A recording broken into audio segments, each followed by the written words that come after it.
Welcome to BQ Adventures. Let's go on and explore. Come on, Z!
Good morning, Bill Jr. and Andre. Daddy. Good morning, Daddy. Oh, I see that you're patting your cheetah and your dog there.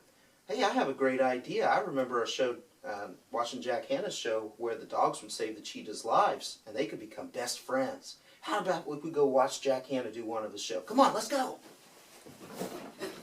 Let's go.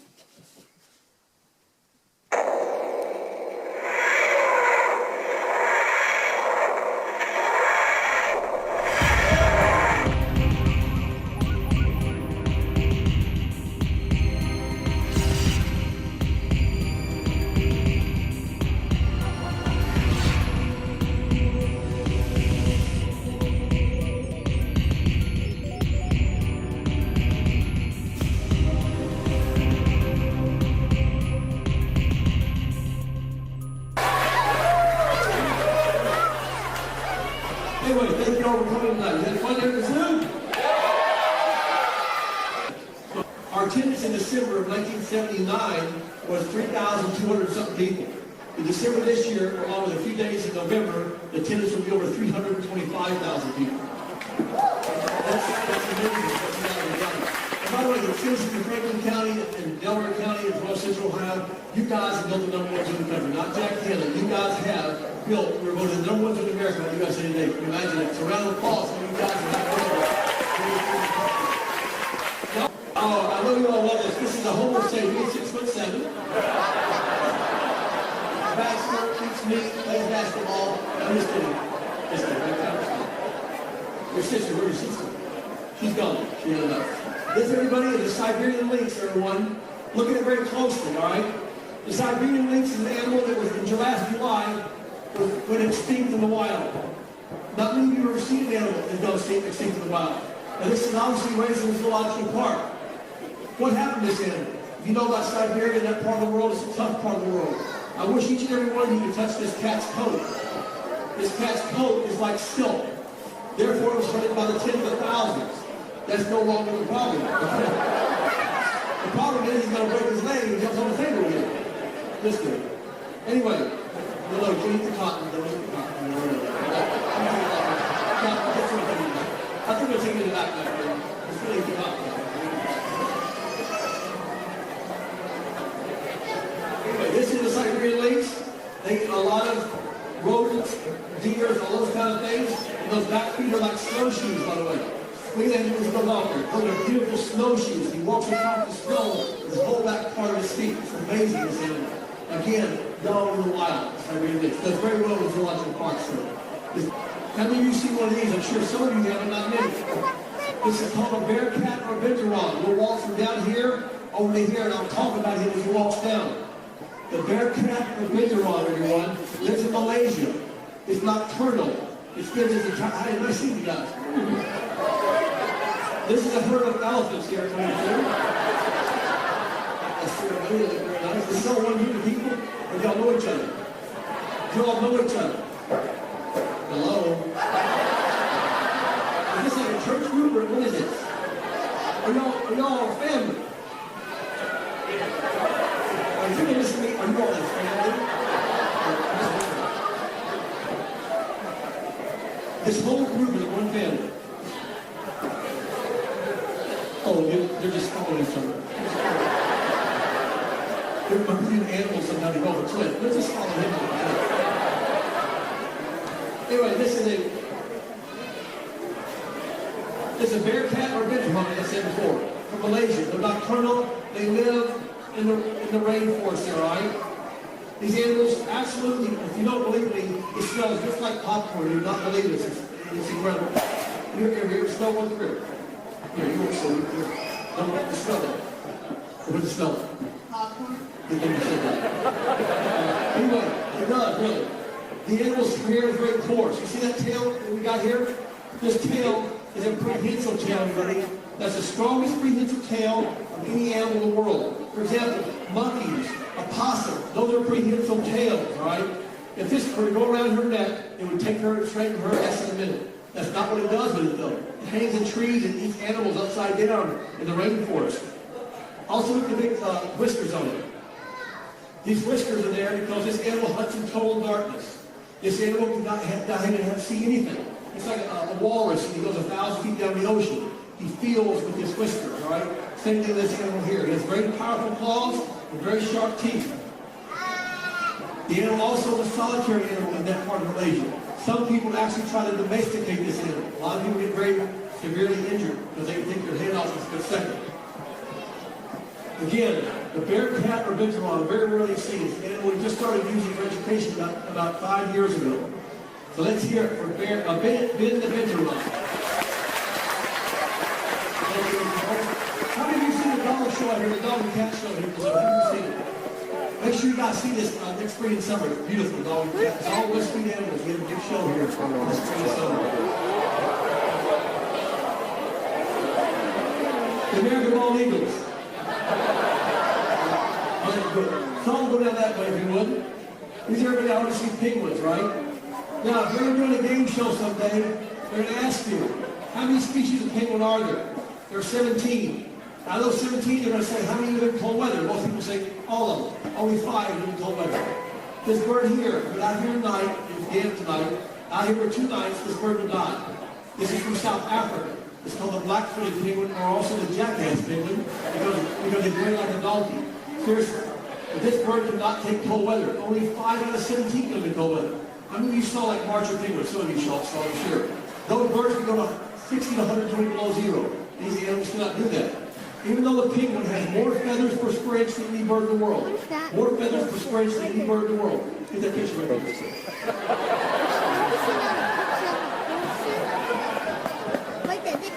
Penguins are an incredible creature. They live in rookeries of thousands. When I go to Antarctica, for example, not many people get down to Antarctica. I'm in an iceberg as big as this room here. There might be 5,000 penguins on it, just packed in there. And also they're monogamous. They mate for life. Now, how do penguins know who? Because they look exactly alike. Penguins know each other by smell. It's amazing, right? The female will lay the egg on certain species. The male will immediately sit on it within 1 minute. He sits on the egg. She gets up and leaves and goes away for 40 to 45 days. Well, that male penguin loses almost half his body weight and dies, and she comes back to the hatches. And out there messing around the ocean. My poor male penguin got dead. So let's hear it, ladies, for the male penguin, please. Anyway, the penguin also, this one here was on the endangered species list last year. Why is that? Not because people eat them. Back in the old times, the 1800s, early 1900s, people ate the penguin from the ships that came over around the world. A lot of them died and got sick, the people ate the penguin. They collect the feathers, they collect the eggs. That's why the penguin's very, very rare in certain parts of the world. They're from Galapagos Islands, Australia, South America. You have warm weather penguins. This is the penguin here. How many of you remember Happy Feet? The Robin Williams? This is the penguin who went down the red carpet in Los Angeles. And here we go with that movie. It's a very famous penguin right here. Thank you so much. Punky the penguin, everybody.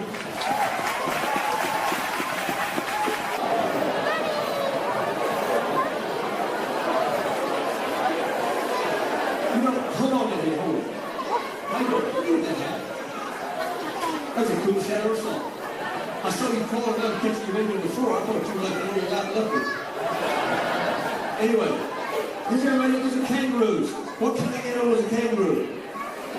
Marsupial, like Calvin, right this one down there, and we'll start with the other one. That everybody's an albino kangaroo. You've never never seen one in the wild. Remember, the kangaroo is a marsupial, which means they're born undeveloped. When a kangaroo's born, everyone, they're that big. Remember something, Australia has over 200 marsupials, 200. How many do we have? One, the possum. When these animals are born, they come out of the birth canal, they're as big as your fingernail. They come out like a worm, they crawl up the outside of the stomach, into the pouch, takes about half an hour. When you go in the pouch and attach to the breast, they say they're 6 to 8 months. Our possums, when they're born, are little like that, but guess what? There are 10 or 11 of them. And they're on the mother's back in 2 to 3 weeks, and they're breeding in 10 months, the possum. That's not the case with kangaroos. If you notice a kangaroo, you'll notice a claw on the front foot, all right? Look at the claw. You know how an ostrich has a claw? All right, a kangaroo can run 30 miles an hour, hop 30 feet and go 40 miles an hour. But if a bunch of dingoes or dogs will corner this animal, what does he do? He'll kick out with his back leg, and that claw there is a knife. It happens quicker than a knife, a gunshot. You can't even blink your eye, but bam, you're sliced open.